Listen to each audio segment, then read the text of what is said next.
So throughout my portfolio, I feel like I've really expressed my interest in digital embroidery and print design as well.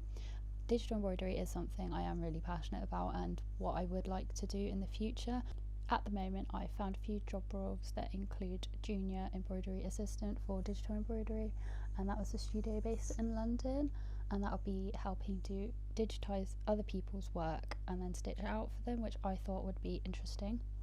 and use my knowledge of Wilcom really well. At the moment, I've been particularly focused on digital embroidery and converting the drawings that I've done on my iPad and then turning these into embroideries. This is done through Wilcom, and it takes a few steps to learn, but I think at the moment it's really successful within my work. From being able to draw on my iPad first and then converting it, I feel like my designs are a lot more playful and fun and spirited compared to ones that I've digitized just from drawing on the software. The playful aspect of textiles is something I'm particularly interested in, and I've been looking at brands such as Discount Universe who use really large embellishments that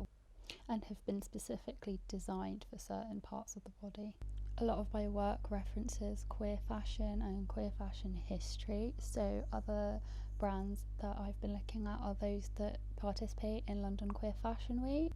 Researching more into sort of queer fashion and looking at people like Lee Bowery and the Club Kids, I feel like I've been designing more for a unisex market rather than specifically male or female, as I feel like that's the direction that fashion is going at the moment, and the sort of breaking down of the gender binaries is really interesting to me.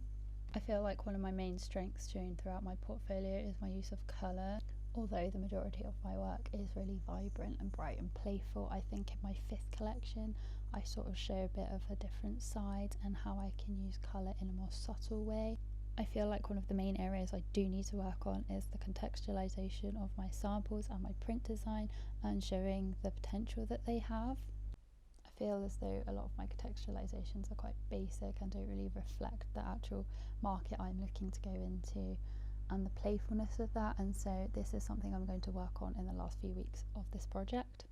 However, I do feel like I've improved on my presentation skills of my samples. Like, I've been booking out the photography studio quite a lot and taking pictures of my samples and using the UV light and stuff to show off the different thread colours and the neons. And now, because I have better pictures of my work, I feel like I can post about them a lot more on social media and my blog and hopefully get my work out there a bit more.